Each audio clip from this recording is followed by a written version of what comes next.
l'échec de la relation par-enfant. Vivre avec l'échec d'une relation par-enfant, c'est une épreuve difficile, mais sache que tu n'es pas seul. Parfois, malgré tous les efforts, malgré tout l'amour qu'on a pu donner ou qu'on aurait voulu recevoir, la relation avec un parent ou avec un enfant ne se passe pas comme on l'avait espéré. Et c'est une réalité qui peut être lourde à porter. Mais il est essentiel de comprendre que cet échec, aussi douloureux soit-il, ne définit pas ta valeur. Accepte que certaines choses échappent à ton contrôle. Tu ne peux pas tout réparer, tu ne peux pas tout changer, et ce n'est pas toujours de ta faute. Chaque relation implique deux personnes, avec leurs propres histoires, leurs propres blessures, leurs propres attentes. Parfois, les blessures du passé sont si profondes qu'elles empêchent l'amour de circuler librement. Parfois, il y a des incompréhensions, des malentendus, ou simplement des personnalités qui ne s'accordent pas. Et ça fait mal. Mais il faut apprendre à accepter que certains liens ne se tissent pas comme on l'aurait voulu. Il n'y a pas de relation parfaite, et l'échec n'est pas un signe de faiblesse. Il n'y a pas de manuel pour être un bon parent ou un bon enfant. On fait de son mieux avec ce qu'on a, avec ce qu'on sait.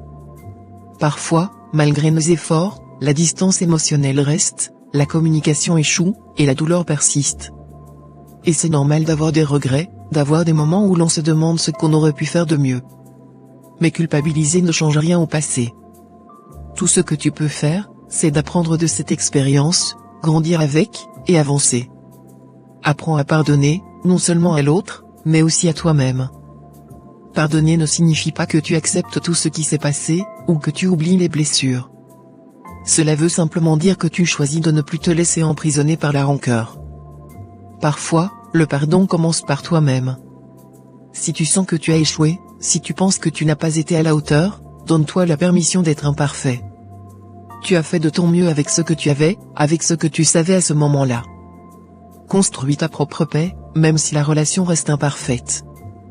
Parfois, la seule chose que tu peux faire, c'est d'accepter que la relation ne sera jamais telle que tu l'avais rêvé, et d'apprendre à vivre avec cette réalité. Il y a des blessures qui ne guériront jamais complètement, des mots qui ne seront jamais prononcés, des excuses qui ne viendront jamais. Mais cela ne signifie pas que tu ne peux pas trouver la paix en toi-même. La paix, c'est d'accepter ce qui est, au lieu de te battre contre ce qui aurait pu être. Cherche le soutien dont tu as besoin, mais ne t'enferme pas dans la douleur. Parle, exprime ce que tu ressens, que ce soit un ami de confiance, un thérapeute, ou quelqu'un qui comprend ce que tu traverses.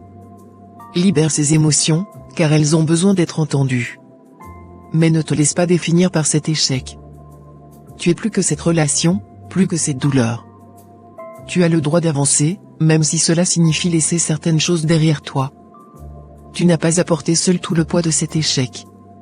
Si la relation avec un parent ou un enfant ne peut être sauvée, cela ne signifie pas que tu ne mérites pas d'avoir des relations saines, épanouissantes, et pleines de respect. Tu as le droit de créer ta propre famille, tes propres liens, et de bâtir ta vie autour de ceux qui t'aiment et te comprennent vraiment. Rappelle-toi que l'échec d'une relation ne fait pas de toi un échec. C'est une partie de ton histoire, oui, mais ce n'est pas toute ton histoire. Ta vie continue, et tu as encore tant de choses à vivre, à apprendre, à donner. Prends soin de toi, prends soin de ton cœur, et avance un pas à la fois, même si parfois ces pas sont lourds. Tu as la force de traverser cette épreuve, et tu mérites de trouver la paix, malgré tout. Lumière à toi.